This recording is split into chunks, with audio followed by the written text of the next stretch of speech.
বাংলাদেশের স্বাধীনতার ঘোষক শহীদ রাষ্ট্রপতি জিয়াউর রহমান 1977 সালে স্বাধীনতা পুরস্কার প্রবর্তন করেছিলেন।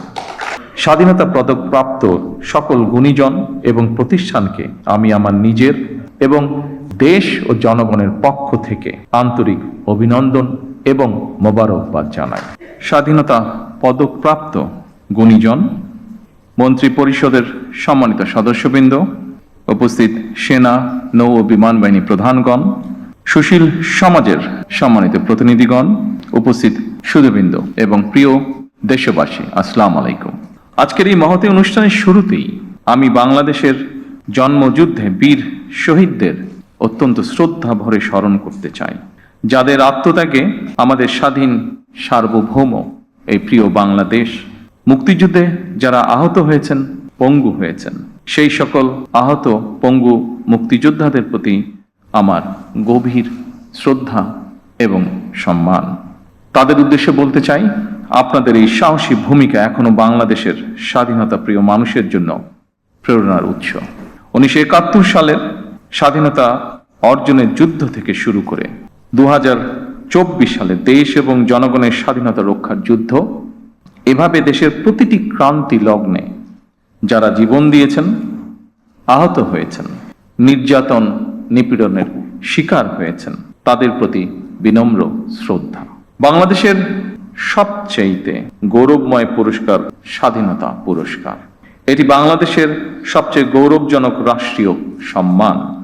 স্বাধীন বাংলাদেশের বিভিন্ন ক্ষেত্রে যারা দেশ এবং জনগণের জন্য স্মরণীয় অবদান রেখেছেন কিংবা ইনশাআল্লাহ ভবিষ্যতে রাখবেন, তাদেরকে রাষ্ট্রীয় সম্মাননায় ভূষিত করতে বাংলাদেশের স্বাধীনতার ঘোষক শহীদ রাষ্ট্রপতি জিয়াউর রহমান 1977 সালে স্বাধীনতা পুরস্কার প্রবর্তন করেছিলেন।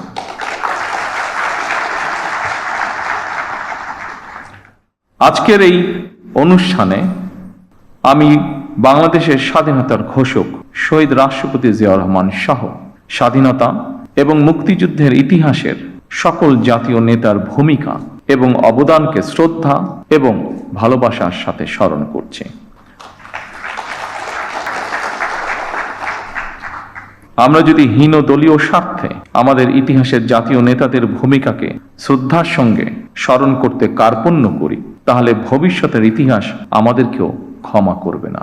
আমি বিশ্বাস করি ঐতিহাসিক সত্য মেনে নিতে দ্বিধাচিত্তে থাকা হীনমন্যতার পরিচয়। সম্মানিত উপস্থিতিবৃন্দ, স্বাধীনতা, মুক্তিযুদ্ধ, বিজ্ঞান ও প্রযুক্তি, চিকিৎসাবিদ্যা, শিক্ষা, সাহিত্য, সংস্কৃতি, ক্রীড়া, পল্লী উন্নয়ন, সমাজসেবা, জনসংখ্যা নিয়ন্ত্রণ, জনপ্রশাসন, গবেষণা ও প্রশিক্ষণ এবং অন্য কোনো ক্ষেত্রেও যারা গৌরবোজ্জ্বল ও কৃতিত্বপূর্ণ অবদান রেখেছেন এমন ব্যক্তি, গোষ্ঠী, প্রতিষ্ঠান এবং সংস্থাকে প্রতি বছর দেশের সর্বোচ্চ জাতীয় পুরস্কার স্বাধীনতা পুরস্কার ভূষিত করা হয়। চলতি বছর স্ব ক্ষেত্রে কৃতিত্বপূর্ণ অবদানের জন্য সরকার 15 জন বিশিষ্ট নাগরিক এবং 5টি প্রতিষ্ঠানকে স্বাধীনতা পুরস্কারে ভূষিত করেছে। দেশে গণতন্ত্র প্রতিষ্ঠা এবং নারী শিক্ষা সহ দেশ গঠনে অসামান্য অবদানের জন্য বেগম খালেদা জিয়াও এবছর মরণোত্তর স্বাধীনতা পুরস্কার পেয়েছেন। আরও কয়েকজন বিশিষ্ট নাগরিকের সাথে স্বাধীনতা পদক প্রাপ্ত সকল গুণীজন এবং প্রতিষ্ঠানকে আমি আমার নিজের এবং দেশ ও জনগণের পক্ষ থেকে আন্তরিক অভিনন্দন এবং মোবারকবাদ জানাই। দেশ এবং জনগণের জন্য বিভিন্ন ক্ষেত্রে আপনাদের এই অবিস্মরণীয় অবদান বাংলাদেশকে করবে সমৃদ্ধ। আজ এবং আগামীর বাংলাদেশে প্রজন্মের পর প্রজন্ম ধরে আপনাদের এইসব অবদান প্রেরণার উৎস হবে বলে আমি বিশ্বাস করি। বাংলাদেশের গণ্ডি পেরিয়ে স্ব ক্ষেত্রে আপনাদের অবদান এবং সফল কর্মগুলো অদূর ভবিষ্যতে বিশ্ব দরবারেও সমাদৃত হবে বলে আমরা দেশবাসী বিশ্বাস করি দৃঢ়ভাবে। সম্মানিত সুধীবৃন্দ, অসংখ্য প্রাণের বিনিময়ে আমরা একটি স্বাধীন বাংলাদেশ পেয়েছি। সেই বাংলাদেশটি এখন 55 বছর পার করে ফেলেছে। এত বছরেও আমাদের যেমন অনেক প্রাপ্তি রয়েছে, অপ্রাপ্তিও কিন্তু কম নয়। সুতরাং আমাদের প্রত্যাশিত স্বনির্ভর সমৃদ্ধ বাংলাদেশ গড়তে হলে প্রতিশোধ, প্রতিহিংসা কিংবা অযথা বিতর্ক নয়। শহীদ রাষ্ট্রপতি জিয়াউর রহমান বলতেন, জাতীয় ঐক্য আমাদের শক্তি, বিভাজন আমাদের দুর্বলতা। সেই কথা স্মরণ করেই বলতে চাই, আমাদের পথ মত ভিন্ন হতে পারে, আমাদের মধ্যে বিভিন্ন ইস্যুতে বিতর্ক বিরোধ থাকতে পারে, তবে আমাদের মধ্যেকার বিতর্ক বিরোধ যেন শত্রুতায় রূপ না নেয়।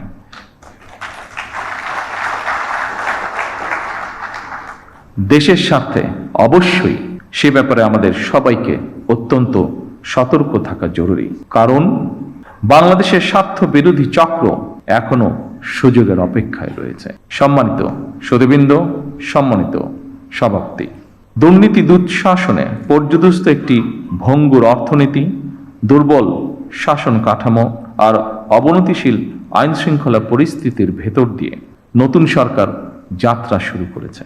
আইন শৃঙ্খলা পরিস্থিতির উন্নয়ন, দুর্নীতি নিয়ন্ত্রণের মাধ্যমে জনজীবনে শান্তি, নিরাপত্তা ফিরিয়ে আনাই হচ্ছে আমাদের সরকারের অন্যতম প্রধান অগ্রাধিকার। বাংলাদেশের বর্তমানে এক বিশাল সংখ্যক কর্মক্ষম জনগোষ্ঠী রয়েছে। কর্মক্ষম এই জনগোষ্ঠীর জন্য কর্মসংস্থান তৈরির এই মুহূর্তে হচ্ছে বড় চ্যালেঞ্জ। শুধু অর্থনীতি নয়, ফ্যাসিবাদী শাসনামলে আমাদের শিক্ষা ব্যবস্থাও বিপর্যয়ে নেমে এসেছিল। দেশের অর্ধেকের বেশি নারীদের জন্য নিরাপদ বাংলাদেশ গড়ে তুলতে না পারলে আমাদের কোনো উদ্যোগই সহজে সফল হবে না। এভাবে প্রতিটি সেক্টরকে চিহ্নিত করে সরকার কর্ম পরিকল্পনা বাস্তবায়নের কাজ এরই ভিতরে শুরু করেছে। জনগণের রাষ্ট্র পরিচালনার দায়িত্ব পাওয়ার আগেই আমরা বিস্তারিতভাবে দেশের জনগণের সামনে দলীয় ইশতেহার ঘোষণা করেছিলাম। রাষ্ট্র মেরামতের অঙ্গীকার নিয়ে আমরা প্রকাশ্যে জুলাই সনদ বাস্তবায়নের জন্য স্বাক্ষর করেছিলাম। জনগণ আমাদের প্রতিটি অঙ্গীকারের পক্ষে সমর্থন জানিয়েছেন। এবার আমাদের অঙ্গীকার বাস্তবায়নের পালা। সম্মানিত সকল উপস্থিতিবৃন্দ, আমরা ইতিমধ্যেই জনগণের সামনে দেওয়া অঙ্গীকার বাস্তবায়নের কাজ শুরু করেছি। আমরা দলীয় ইশতেহারে এবং স্বাক্ষরিত জুলাই সনদের প্রতিটি দফা, প্রতিটি অঙ্গীকার অক্ষরে অক্ষরে পালন করব ইনশাআল্লাহ। আমি বিশ্বাস করি ব্যক্তিগতভাবে পুঁথিগত পরিবর্তনের চেয়ে মানসিকতার পরিবর্তন অত্যন্ত বেশি জরুরি। বিএনপি সরকার যতবার রাষ্ট্র পরিচালনার সুযোগ পেয়েছে বারবার চেষ্টা করেছে এর প্রমাণ দিতে। সম্মানিত উপস্থিতিবৃন্দ, বৈশ্বিক যুদ্ধ পরিস্থিতির মধ্যেও আমরা সবকিছু চেষ্টা করছি স্বাভাবিক রাখার। বিশ্বের সকল দেশে তেল ডিজেলের দাম বাড়ানো হলেও আমরা জনদুর্ভোগের কথা বিবেচনা করে এখন পর্যন্ত এই সিদ্ধান্তটি নেইনি। এই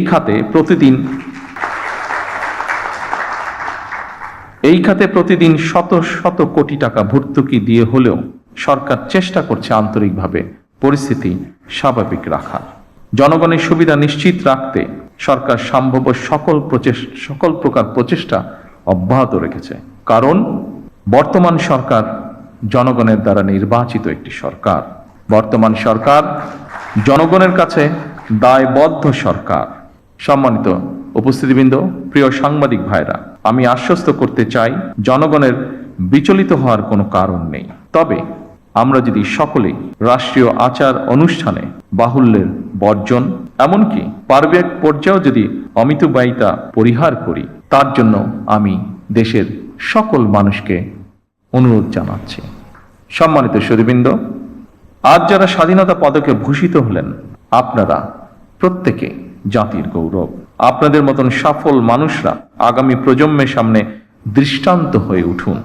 এই প্রত্যাশায় আপনাদেরকে আমি আরো একবার ধন্যবাদ জানাতে চাই। যারা মরণোত্তর পুরস্কার পেয়েছেন, আল্লাহর দরবারে তাদের মাগফিরাত কামনা করছি। সম্মানিত উপস্থিতিবৃন্দ, আমি এই বলে আমার বক্তব্য শেষ করছি। আল্লাহ হাফেজ।